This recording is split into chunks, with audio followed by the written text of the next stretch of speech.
ပရိသတ်ကြီးရေပြီးခဲ့တဲ့အပိုင်းမှာတော့အာကာဟာငှက်ပြောတော်ကြီးရဲ့အရှင်ဖြစ်တရဝါတွေရဲ့အတိမတ်ပြုခြင်းကိုခံခဲ့ရပြီးနှစ်ပေါင်းများစွာပုံကွယ်နေခဲ့တဲ့လူနတ်ကြီးနဲ့ပထမဆုံးအကြိမ်မျက်နှာချင်းဆိုင်တွေ့ဆုံခဲ့ပါတယ်။အခုတော့အာကာရဲ့ဘဝကိုလုံးဝပြောင်းလဲသွားစေမဲ့ပထမဆုံးတိုက်ပွဲစတင်ပါတော့မယ်။လူနတ်ကြီးဟာသူ့လက်ထဲကအနက်ရောင်တောင်ဝေးကိုကောင်းကင်ဘက်မြှောက်လိုက်တယ်။ချက်ချင်းပဲကောင်းကင်တစ်ခုလုံးမဲမှောင်သွားတယ်။နေရောင်ကပျောက်ကွယ်သွားပြီးအနက်ရောင်တိမ်တိုက်တွေဟာတစ်ခုနဲ့တစ်ခုတိုက်ခတ်လာကြတယ်။ဝုန်းမိုးကြိုးတန်ကြီးတစ်ချက်ထွက်လာပြီးမြေကြီးအလယ်မှာအကွဲကြောင်းကြီးပေါ်လာတယ်။အကွဲကြောင်းထဲကနေအနက်ရောင်မီးခိုးတွေအဆက်မပြတ်ထွက်လာတယ်။ရွာသားတွေကအဝေးကနေမြင်လိုက်ရတာနဲ့ထိတ်လန့်ကုန်ကြတယ်။သခင်ကအာကာစီကိုပြေးဝင်ဖို့ကြိုးစားပေမဲ့မမြင်ရတဲ့စွမ်းအားတစ်ခုကသူ့ကိုနောက်ပြန်လွှင့်ထွက်သွားစေတယ်။တားရီသခင်ရဲ့အော်တန်ဟာတောတစ်ခုလုံးပဲ့တင်ထက်သွားပေမဲ့အာကာကတော့အဲ့ဒီအတန်ကိုမကြားနိုင်တော့ဘူး။သူ့ရှေ့မှာရက်နေတဲ့လူနတ်ကြီးရဲ့မျက်လုံးတွေကိုသာစိုက်ကြည့်နေတယ်။လူနတ်ကြီးကအေးဆက်ဆက်ရေလိုက်တယ်။မင်းသိချင်နေတဲ့အဖြေကိုဒီနေ့ငါပေးမယ်။ဒါပေမဲ့အဲ့ဒီအဖြေကိုသိပြီးရင်မင်းအရင်ကလိုအသက်ရှင်နိုင်တော့မှာမဟုတ်ဘူး။အာကာကလက်သီးကိုချစ်ချစ်ဆုပ်လိုက်တယ်။ခမည်းဘာပြောချင်တာလဲ။ကျွန်တော်ကဘာတူလဲ။လူနတ်ကြီးကဖြည်းဖြည်းချင်းလမ်းလျှောက်လာတယ်။မင်းကလူသားမဟုတ်ဘူး။အဲ့ဒီစကားတခွန်းနဲ့ကြောင့်အာကာရဲ့နှလုံးခုန်တန်ရက်သွားတယ်လို့ခံစားလိုက်ရတယ်။မဖြစ်နိုင်ဘူး။ကျွန်တော်မှမိဘရှိတယ်။သခင်နဲ့မလကကျွန်တော်မိဘပဲ။လူနတ်ကြီးကကောင်းခါလိုက်တယ်။သူတို့ကမင်းကိုမွေးခဲ့တာမဟုတ်ဘူး။သူတို့ကမင်းကိုမွေးစားခဲ့တာ။လွန်ခဲ့တဲ့12နှစ်ကငှက်ပြောပင်ကြီးတပင်ထဲကနေမင်းမွေးဖွားလာခဲ့တာ။အာကာရဲ့မျက်လုံးတွေပြူးကျဲသွားတယ်။သူ့ခေါင်းထဲမှာငယ်ငယ်ကအိမ်မက်လို့မြင်ခဲ့ရတဲ့ပုံရိပ်တွေတစ်ခုပြီးတစ်ခုပြန်ပေါ်လာတယ်။ရွှေရောင်အလင်းငှက်ပြောပင်ကြီးပြီးတော့သူ့ကိုခြိထားတဲ့မလှရဲ့မျက်နှာ။အဲ့ဒီအချိန်မှာတောအနက်ပိုင်းကနေအလင်းရောင်တစ်ခုရုတ်တရက်ထိုးထွက်လာပြီးလူနတ်ကြီးနဲ့အာကာကြားကိုကြားရောက်လာပါတော့တယ်။လူနတ်ကြီးကအာကာဟာတာမန်လူသားမဟုတ်ပဲငှက်ပြောပင်ကြီးတွေကနေမွေးဖွားလာခဲ့တဲ့ကလေးဖြစ်ကြောင်းထုတ်ဖော်ပြောဆိုလိုက်ချိန်မှာပဲတောအနက်ပိုင်းကနေရွှေရောင်လင်းတန်းကြီးတစ်ခုထိုးထွက်လာခဲ့ပါတယ်။အဲ့ဒီအလင်းတန်းကြီးကဘာကိုဆိုလိုတာလဲ။အာကာရဲ့ကံကြမ္မာကဘလို့ဆက်ဖြစ်လာမလဲ။အခုဆက်ပြီးနားထောင်လိုက်ရအောင်။ရွှေရောင်အလင်းတန်းကြီးဟာလူနတ်ကြီးနဲ့အာကာကြားကိုကြားရောက်လိုက်တာနဲ့မြေကြီးတစ်ခုလုံးပြင်းပြင်းထန်ထန်တုန်ခါသွားတယ်။ဝုန်းပောက်ကွဲတန်ကြီးနဲ့အတူလေပြင်းတွေအရက်လေးမျက်နာကိုတိုက်ခတ်ကုန်တယ်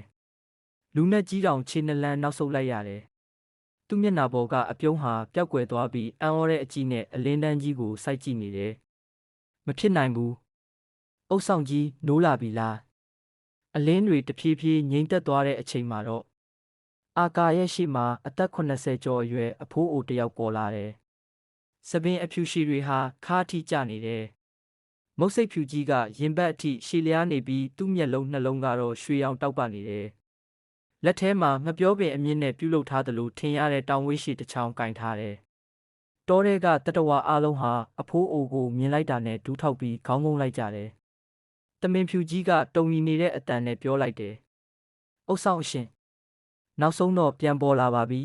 ။အာကာကအံ့ဩပြီးအဖိုးအိုကိုကြည့်နေတယ်။အဖိုးအိုကသူ့ဘက်ကိုလှည့်ပြီးနှွေးထွေးတဲ့အပြုံးလေးပြုံးပြတယ်။အာကာ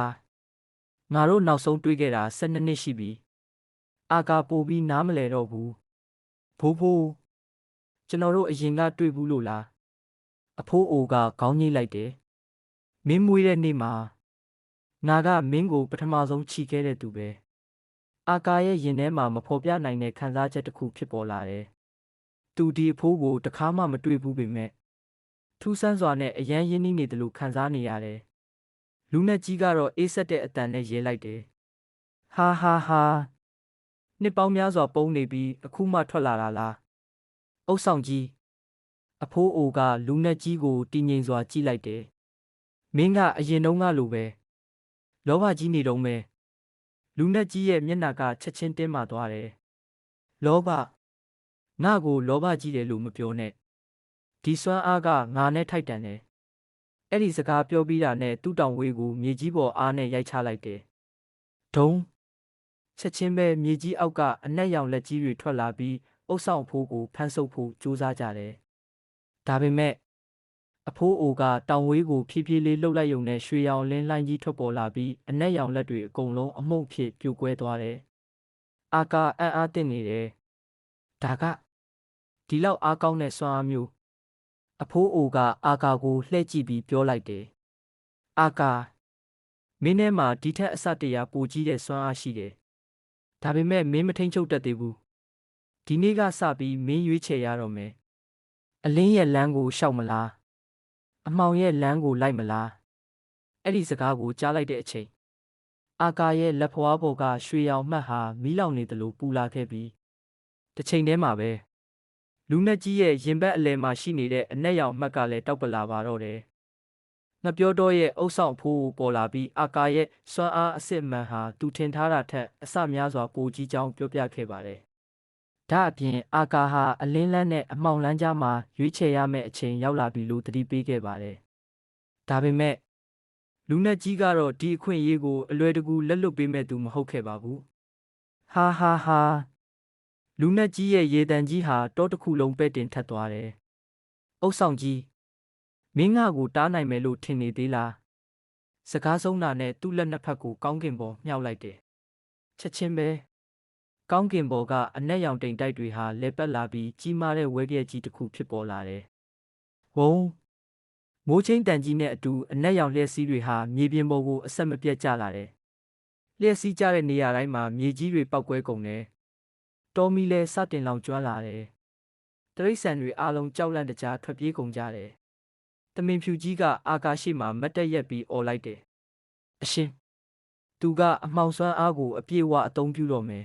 ။အာကာလက်သီးကိုကြစ်ကြစ်ဆုပ်ထားတယ်။သူ့ရင်ထဲမှာလည်းထူးဆန်းတဲ့စွမ်းအားတစ်ခုလှုပ်ရှားနေပြီ။အုပ်ဆောင်ဖိုးအိုကအာကာဘက်ကိုလှည့်ပြီးပြောလိုက်တယ်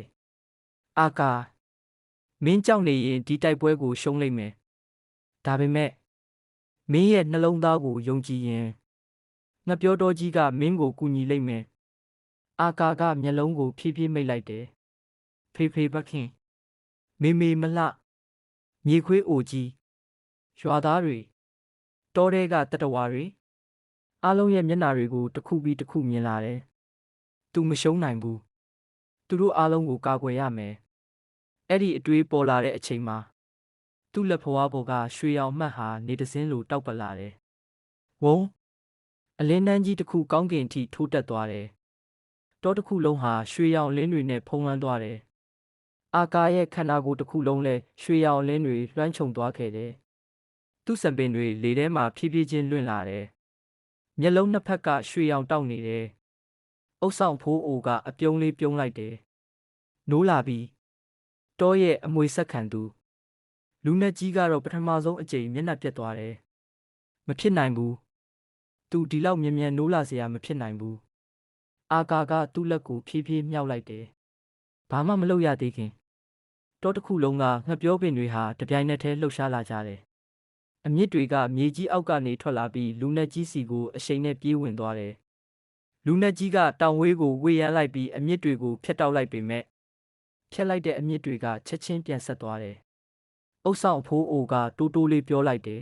။ဒီတောထဲမှာငှက်ပြောပင်တွေကအာကာရဲ့အသက်သွေးကြောတွေပဲ။သူတို့ကိုဘယ်သူမှမဖျက်ဆီးနိုင်ဘူး။လူနက်ကြီးဒေါသထွက်လာတယ်။ဒါဆို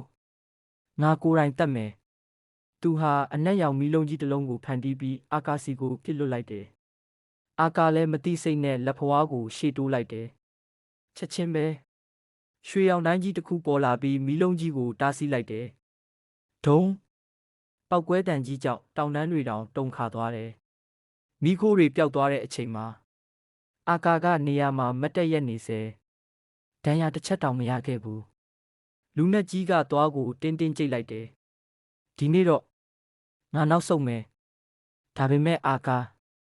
နောက်တစ်ချိန်ပြန်တွေ့ရင်မင်းရဲ့စွမ်းအားလုံးကိုငါယူသွားမယ်။စကားဆုံးတာနဲ့သူ့ခန္ဓာကိုယ်ဟာအနက်ရောင်မြူခိုးအဖြစ်ပြောင်းလဲသွားပြီးကောင်းကင်ထဲကိုပျောက်ကွယ်သွားခဲ့တယ်။တိုက်ပွဲပြီးဆုံးသွားပေမဲ့အုပ်ဆောင်ဖိုးအိုရဲ့မျက်နှာကတော့လေးနက်နေစေ။သူကအာကာရဲ့ပခုံးပေါ်ကိုလက်တင်လိုက်ပြီးတိုးတိုးလေးပြောလိုက်တယ်။ဒီနေ့ကအစပဲရှိသေးတယ်။အမှောင်ဘရင်ရဲ့နောက်ွယ်မှာပိုပြီးကြောက်စရာကောင်းတဲ့အမှန်တရားတစ်ခုရှိနေသေးတယ် အဲ့ဒီအမှန်တရားကိုသိရဖို့မင်းငပြောတောင်ထိပ်ကိုတွားရလိမ့်မယ်အာကာကအဖိုးအိုကိုစူးစိုက်ကြည့်လိုက်တယ်သူမသိသေးတာကသူ့ရဲ့ခရီးအစ်စ်မှန်ဟာအခုမှစတင်တော့မှာပဲဖြစ်ပါတယ်